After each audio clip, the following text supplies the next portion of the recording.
Hey everyone, welcome back to my channel. If you're new here, my name is Nicole and I'm a wedding photographer based in Toronto, Ontario. And today I'm going to be diving into Wedding Photography 101, 10 tips that every beginning wedding photographer should know. Whether you're just starting out in wedding photography or you've had lots of experience, these tips should help you approach a wedding more confidently with better results. So let's dive right in. My first tip is to know the wedding timeline. Weddings really run on tight schedules, and knowing the timing of key moments like ceremony, bride getting ready, etc., will really help you be more prepared. That way you'll always be in the right place at the right time, which is really important. My number 2 tip is to scout the location beforehand if possible. This is a great idea to check for lighting conditions, backgrounds, anything unsightly that you may want to avoid on a wedding day. Planning ahead really makes the day run much smoother and it will be less stressful for you as a wedding photographer. My third tip is to have backup gear. Murphy's Law does apply to weddings. If something can go wrong, it might go wrong. Always bring backup cameras, lenses, lighting, and also backup memory cards and batteries.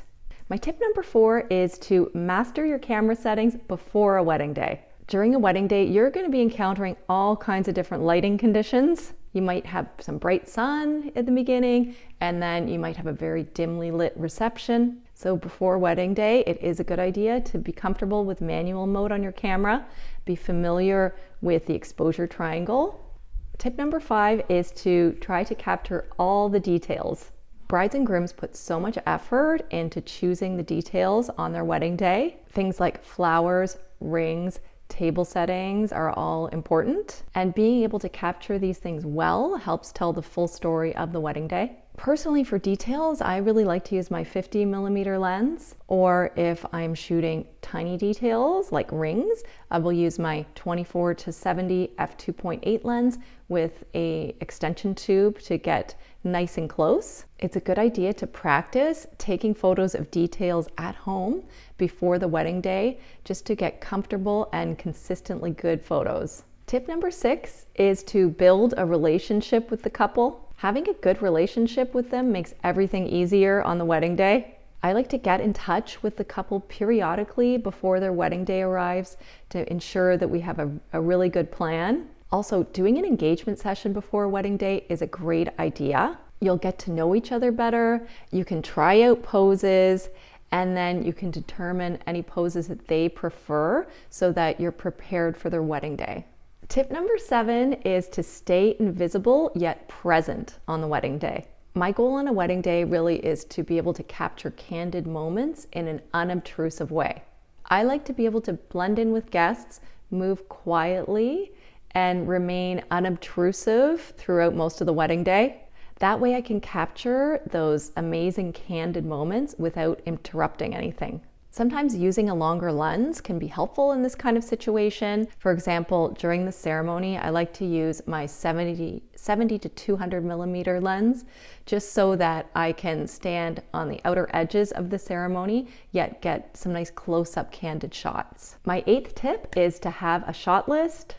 Creating a shot list ensures that you don't miss any important moments, especially for family photos. I create a list at least a few months before the wedding with the help of my clients, and then I bring that list with me to the wedding. I print it off, and then I bring a pen and I ensure I check off all of the important photos to make sure I don't miss anything.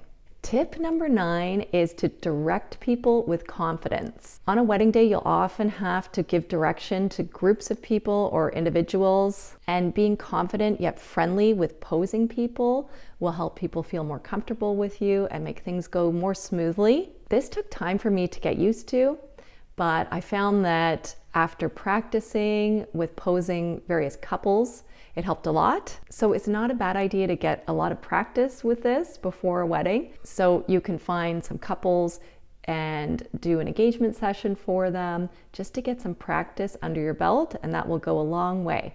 Tip number 10 is that editing is really important. Great editing really brings your photos to life, and there are all kinds of tools and techniques you can use to edit your photos. I personally like using Photographer's Edit to help me edit my photos. They're a company based in the US. I've used them for a few years and they do a great job for me. They do the color correction, add my preset, and they crop my photos. I'll add a link to their company in the comments section in case you want to check them out. I also love the Evoto app for photo retouching. Evoto really makes photo retouching fast and does a great job. I'll add a link to them in the comments as well so you can check them out. So there you have it. Those are my 10 tips to help a beginner wedding photographer be successful shooting a wedding. And if you like this video, please don't forget to give it a thumbs up and subscribe for more content like this. I will see you next time. Bye.